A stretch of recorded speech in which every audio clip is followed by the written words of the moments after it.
I am so glad you are here. It is Herby Thursday in my world. Dandelion is next on my list. This is a controversial little guy, isn't it? A ray of sunshine, heck, multiple rays of sunshine, because really that thing that you think is a flower is a whole bunch of flowers. Isn't that cool? All of that power and energy just radiating sunshine and hope at you from your lawn. You gotta love that. And it loves us, clearly, because it keeps taking abuse and coming back.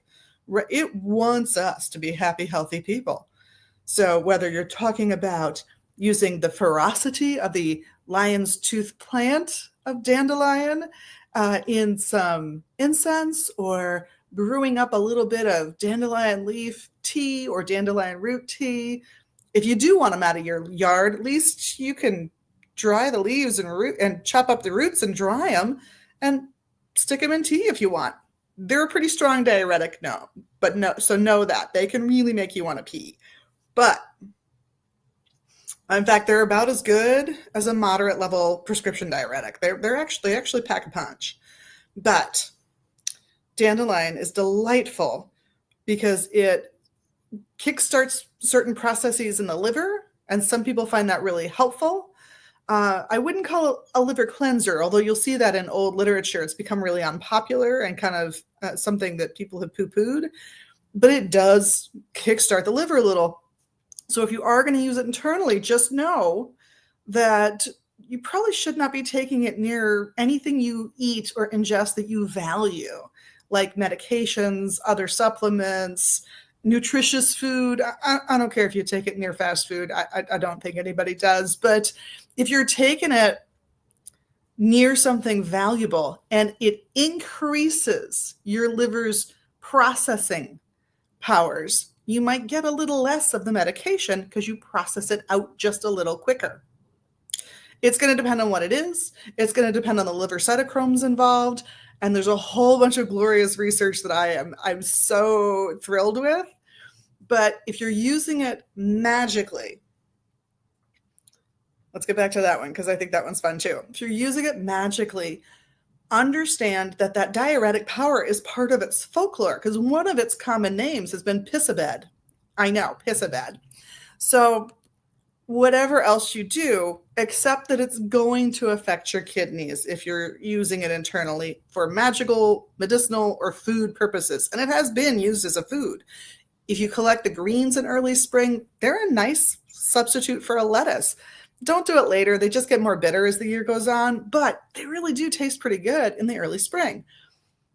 And what you're doing when you take those lion's toothed leaves in on a magical level can really be to increase your ferocity, your ability to defend yourself and those you love, your ability to drive away anything evil.